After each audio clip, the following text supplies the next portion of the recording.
I've come to learn that there's a huge difference between failing and failure. Failing is like stubbing your toe. You know, it happens. It's a verb, you know? It's just something you do. But failure is a noun. It's an identity. It's a place of where you stay. And I failed a lot along the way. But I was never a failure because I kept trying, I kept doing it. And I understood over time that my value wasn't representative of the things that worked or didn't work. It was so frustrating because I was chasing an idea of value, not understanding that I was value to begin with.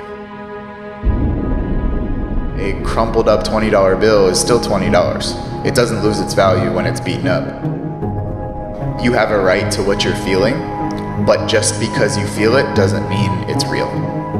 I'm gonna acknowledge that I don't like this, but I'm also gonna acknowledge that I don't wanna stay in this feeling, because if I already have to go through this diabetes, I already have to go through being different, I already have to go through feeling like a monster, I don't have to beat myself up in my own head.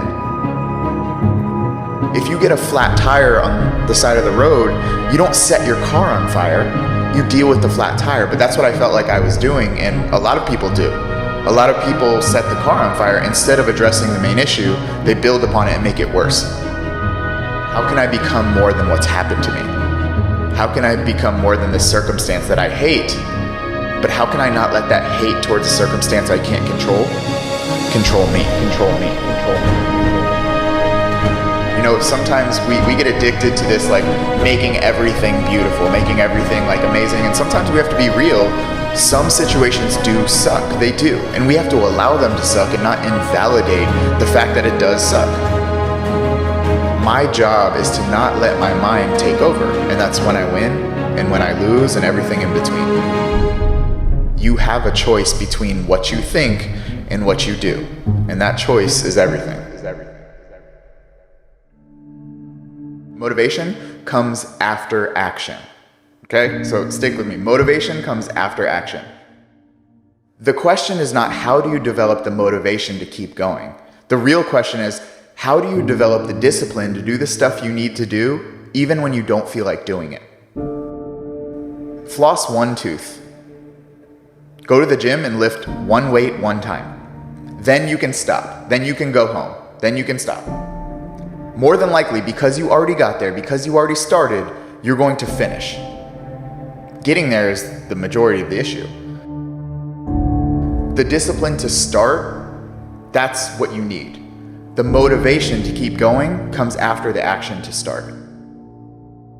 I could ask anyone watching, do you need to work? And more than likely, everyone would probably say yes. And I will say, no, you don't. That's a lie. That's a lie that you're telling yourself. You don't need to work. You could be homeless. You could give up everything you own and you could live on the streets. You could. So it's not a need, it's a want. It's a desire to not be homeless. It's a desire to maintain the life that you have. And if we have an ability to turn a desire into a necessity like we do with our job, you have the same ability to turn a desire of fitness goals into a necessity to do it regardless of how you feel. So on those days you don't feel like it, if you know you need to, you have to. You teach best what you need to learn most. That has stuck with me for so long. And I've kind of built on that concept of the answers you need are in the problems you haven't solved yet. For me, I needed to learn how to validate myself. I needed to learn how to see value in myself when I saw myself as broken. I needed to learn how to, lift weights thinking that I couldn't. And now I teach people that stuff. That's my job, What I teach now is what I needed to learn most back then. And it's so crazy how the problem becomes a solution. What held you back is what can push you forward. A lot of people could benefit if they really looked at the problems they're facing right now.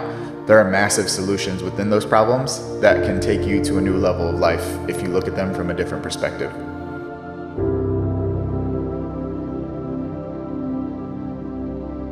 Focus on what you can control.